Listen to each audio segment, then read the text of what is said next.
My name is Larry. I'm a mechanic. Welcome to Exxon F1, also known as Formula 1 Coloma. The Hungaroring race in Hungary is over. The hunger for winning and the satisfaction for who won has been quenched. Here we are talking about what happened in the race. Number one, we'll be talking about Max Verstappen's win because he won the race. We'll be talking about the Mercedes. We'll be talking about the McLaren, and we'll be talking about the Alpine and the Ferraris. So, what happened? Lewis Hamilton was able to get away quite well, but with a wheel spin, was unable to keep up with Max Verstappen, who was able to box him out because he owns the inside line. And all from there, Lewis Hamilton lost it all because when you cannot close your inside line, the person on the inside has an advantage to push you. And that was it. It was pushed, and immediately he was pushed, he lost the position to Piastri and then to Norris. And that summed up his whole day. It was fought right from the first turning. And that spelled his whole race, and that was critical for him. The race could have been different, but from what we know, he could have salvaged something out. He could have come second or third in the race, but at the end of the day, he came fourth. Not so exciting for the Lewis Hamilton fans, but so exciting for the Red Bull fans and for the Max Verstappen fans.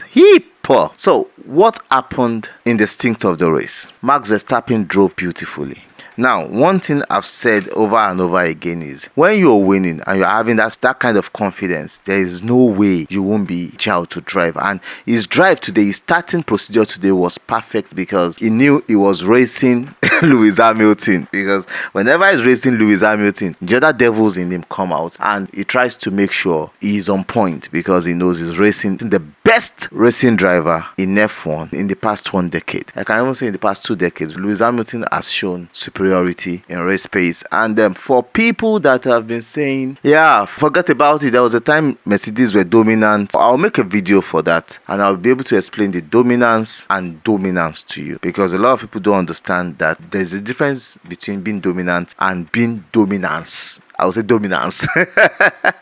So what happened? Max Verstappen, like I said, drove beautifully well. He was just everywhere picking his point, and immediately he got away. By the second lap, he was like a second away in front, and that was the end of the race. He built buffers for himself to keep getting into the pit and coming out topping. And look, the Red Bulls were on fire today. Sergio Perez came from ninth position on the grid to come third on the grid, and that was a beautiful drive from him. Towards the end of the race, Lewis Hamilton crawled back, got close to him, but the pace was not enough. But today shows that the upgrades that the Red Bull brought worked perfectly, and that was the first time a team will be bringing upgrade, and we are seeing the upgrades' immediate effect in the race. And Max Verstappen was able to win by 33 seconds and 7/10 in the race today. That is the largest margin for a victory since Lewis Hamilton in 2017 or so. It shows where the Red Bull are. They're not bringing any significant upgrade again, in which we know they are going to bring bits. There are bits that they might bring that are different from significant upgrades. Significant upgrades are upgrades that are like front wings, side pods, engine cover, floors, suspension, but they'll bring bits to their front wings, change them a little bit of some of the things they have to make the car quicker. But that car is so quick now. If they can end the race with such a margin, I can imagine what they will do in Spa next week. But that Red Bull is on fire. And for those of you that were on my WhatsApp status today to see when I said I think Hamilton was going to win, if you had bet on that, that one is lost. So I'm sorry. But I thought Hamilton could win the race with the pace the Mercedes had. But let's talk about the Mercedes. What happened to the Mercedes? In the first stint of their race on the medium tire, in which they ran all through the weekend, they were nowhere. Lewis Hamilton could not keep up with the McLaren. At the point, he thought they even turned down the engine. He was asking the team if they turned down the engine. He cannot keep up. The tires were everywhere. After the race, Lewis Hamilton said he had no balance. In the first stint of the race, that was the opening of the race with the tire they started the race with. He fell behind Norris so bad that it was about 4 seconds at the point that he was losing behind Norris, and he was nowhere to get close to him. After his first tire change, he got back in the pace. But at that point, the overcut worked for the McLaren, and they were able to jump from 4 seconds to 9 seconds ahead of Lewis Hamilton, which was a disaster for him. And he was even asking his team, what happened? How did these guys get 9 seconds? But it was a beautiful overcut because the outlap on the McLaren was so massive that Lando Norris was able to jump his own teammate on the undercut and jumped Lewis Hamilton on the overcut. And that was something else for even Lewis Hamilton to hold, because it was like, where did that pace come from for the McLarens? And the McLarens are just beautiful today. They were beautiful. And his teammate George Russell came from 18th to finish 6th on the grid. How did he get there? He had the opportunity to jump about 4 cars at the start because of the Alpine misery, and from there he was able to find his own way on doing what was damaged yesterday, and some damage limitations for him to get himself into great points today. George Russell could have passed Charles Leclerc for the 6th position on track, but it was just some 5/10 away from him at the end of the race. But thanks to the penalty that Charles Leclerc accrued during the race, George Russell jumped him for his 5 seconds penalty and got the 6th place dutifully without stress from him.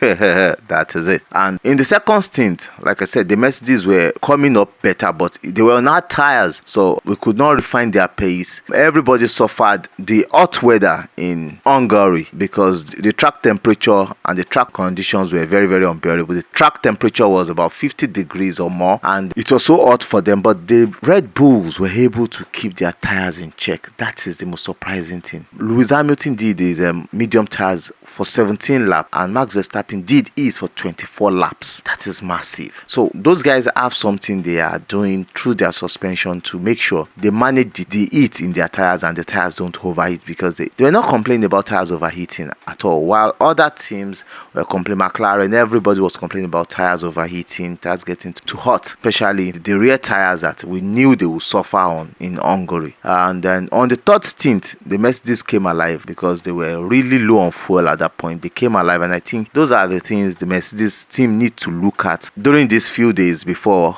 we get back in Spa. They really need to look at why their cars perform better on low fuel run, because when the fuel was very low on that car came alive. He was able to overtake Piastri. He was close to Sergio Perez. Could have picked Sergio Perez up and he would have taken the 3rd position from him, but Ekpa Boromo at that point in time, he was unable to hold on to that speed because the race was closing in, and the misery that the Mercedes team were able to suffer today. And I think looking at their data, they need to know what they need to do, and they've been a very strong team turning things around. That is the hope I can give to the Mercedes fans and the Lewis Hamilton fans. They need to look at what is going on. There was a point in the season that we thought Mercedes are the second best team. They are closing in. They will be closing in, and closer they will get to Red Bull and start winning races. And we thought yesterday was a qualifying that would determine what their season will look like. But in the race, they were nowhere to be found. Maybe if George Russell had qualified in 4th, 5th or 6th,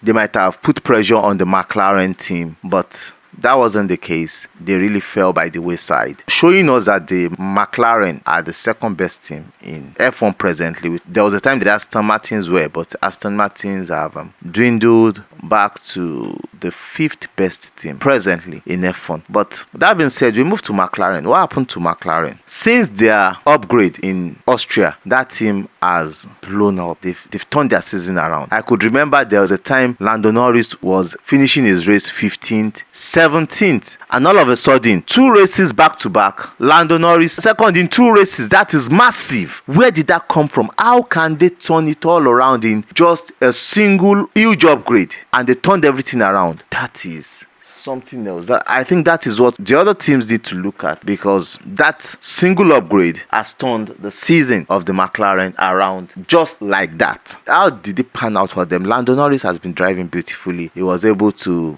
overtake Lewis Hamilton in the first corner, and that was it. Very beautiful race going for him. He was able to undercut his teammate. He moved up to 2nd place, but he was unable to keep up with Max Verstappen, because that Red Bull is a rocket ship in the hands of Max Verstappen. And I wonder why that Red Bull is not performing the same way it is in the hands of Sergio Perez, because he himself said some things in the cool down room, and I feel something is wrong with that car in his hands. But that is for Red Bull to sort out amongst themselves. But the McLaren are up to pace. They are doing well. It shows they're in the right direction. And looking at Spa, I think with those long straights, fast speed corners, they are the second best team. So going to Spa, they are going to be the second best team, and they are going to really give Mercedes a run for their money. Seriously, I don't see any team closing in on Red Bull this season. They are gone. Otilo is gone. They are gone. With this upgrade they've brought, they are going to be faster on all circuits. It shows that even in high temperature circuits, they are still going to be fast. They are going to keep their tires in good shape. So all other teams, just forget. The season is over. Let them just give them the Drivers' Championship and the Constructors' Championship. Oga, season is over. It's gone. That one is gone. Let's do another chapter. The Alpine, what a bad start for them again. After the double DNF in Britain, Silverstone, and I think they had the double DNF in Austria also. Now another double DNF for them on the opening lap. And what happened? Zhou Guanyu had a bad start procedure, and trying to rush up, he was able to push Daniel Ricciardo into one of the Alpines, and that Alpine binged into his other teammate, and that was the end of the race for the Alpine. They were the only two DNFs today, and that is really not a good thing for them. This is not by their own doing. Their drivers did not purposely put themselves into the wall or collide with themselves like what happened to them in Miami. That was not what happened. They really gave it all, but wow, bad race for them, and that is already dropping them away from the McLaren, because the McLaren are picking big points, and they've really left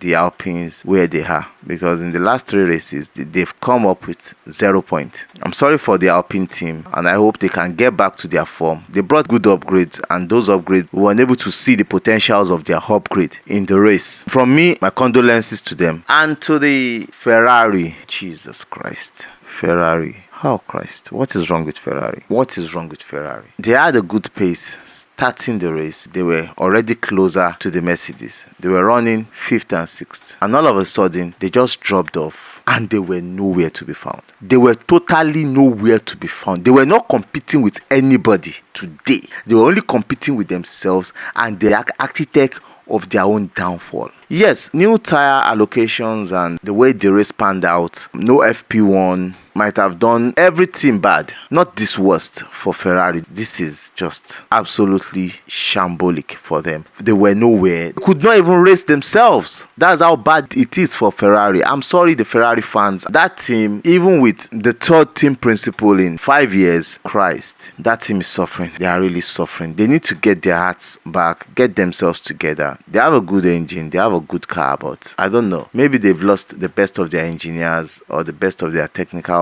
crew. They are not just there. And with the way they have fallen behind, I think the McLaren will be crawling up to overtake them, and they might be the 5th best team in F1 by the end of the season. They still have a long way to go. For the AlphaTauri, Daniel Ricciardo drove a beautiful race. He could not get into the points because the points were for the big boys, and it was tough getting into the points, but he drove a very beautiful race, which got him some good distance towards the top 15. Tsunoda didn't do bad. The Alfa Romeo were quite racy today. They did their own race, but they looked better in the race today. They had good race pace. They looked better than they were in the past 10 races. Also to the Williams, did a good job. They've been doing a good job. We thought they will really fall back because their car philosophy is built on long straights. We know on this track they will struggle, in which they did, but we hope to see them coming out doing better in Belgium. That is Spa next week. Let's see how they do. Like I said, the Alfa Romeo really gave it a good try, both Bottas and Zhou Guanyu. But the bad start Zhou Guanyu had really told us how far he needs to improve himself on his start and also to keep up in a race. And that is all for today. It's a bad day for the Mercedes, but they were able to salvage something out of it. But to Red Bull fans, hey, on Abiodogu, on I don't win them all.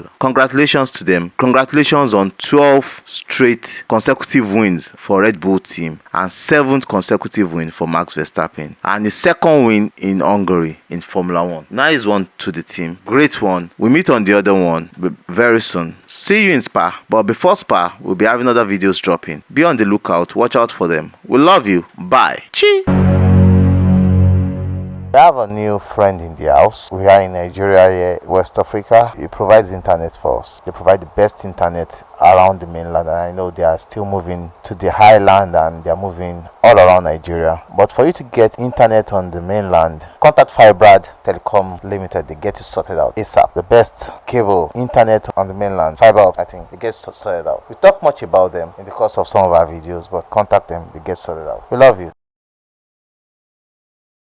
If you're a builder, if you're an art collector, if you have a showroom, Hungaroring is the best place to get the artworks you need for your new buildings, for your art collections, for your showroom, for your exhibition. Hungaroring Art have one of the best murals, mosaic works, and different art patterns in Nigeria presently. And is somebody that you can communicate with, talks to you, you tell him what you want, and he will bring the reality out for you. To contact Hungaroring Art, his number is right up here, and you can also go on social media links that are pasted right up here to check out some of his works. Thank you. Teams Gadget is for those of you that cannot easily go to the market to get your phones, your laptops, your accessories. Just place a call through. His phone number is there. It gets you the best. It's your short plug to get you the best phones, accessories, laptops, games, and other accessories for your computer gaming experience. Contact Teams Gadget and you get them for you.